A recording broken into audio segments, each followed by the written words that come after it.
Day 12, Dare 12. Love lets the other win. Don't merely look out for your own personal interest, but also for the interest of others. Philippians 2:4.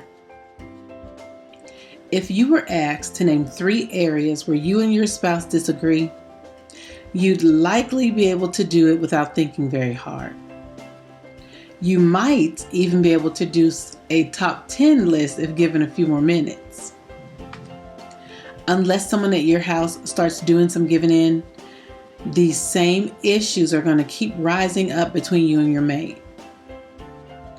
Defending your rights and opinions is a foundational part of your nature and makeup. It's detrimental, though, inside of a marriage relationship, and it steals away time and productivity.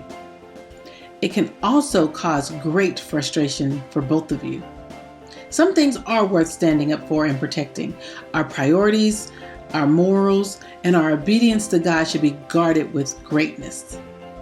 But too often we debate over frivolous things like the color of wall paint or the choice of a restaurant. Other times, of course, the stakes are much higher. One of you might want more children, the other doesn't. One of you wants to vacation with extended family, the other doesn't. One of you prefers homeschooling your children, the other doesn't. One of you thinks it's time for marriage counseling and to get more active in church, when the other doesn't. Though these issues may not come up every day, they keep resurfacing and they really don't go away. You never seem to get any closer to a resolution or compromise.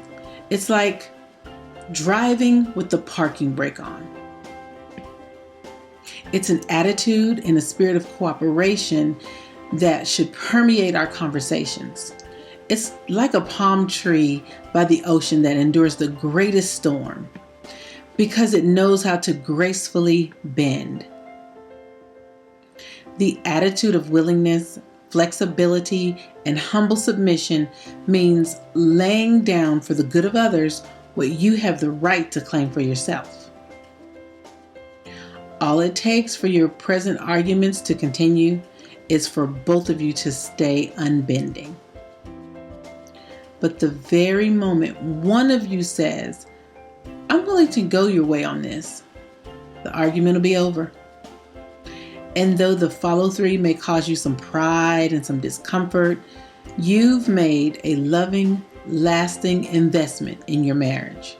But then you might think, "I'll look foolish. I'll lose the fight.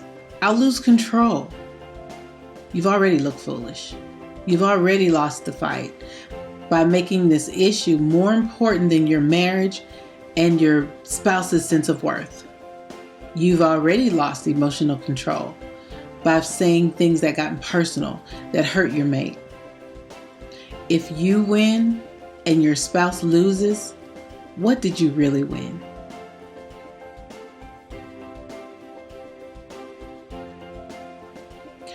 Love's best advice comes from the Bible, which says, "The wisdom that is from above is first pure, peaceable, gentle, and willing to yield." Instead of treating your spouse like an enemy or someone to be guarded against, start by treating them as your closest, most honored friend. Give their words full weight. Consider their point of view. No, you won't always see eye to eye. You're not supposed to be clone copies of each other. If you were, then one of you would be totally unnecessary. Two people who always share the same opinions don't have any balance or flavor to enhance the relationship. Your differences are for listening to and for learning from. Are you willing to bend to demonstrate love to your spouse? Or are you refusing to give in because of pride? If it doesn't matter in the long run, especially in eternity, then give up your rights and choose to honor the one you love. It will be both good for you and good for your marriage. Today's Dare. Demonstrate love by willingly choosing to give in to an area of disagreement between you and your spouse. Tell them you are putting their preference first. I dare you. Now, get to work.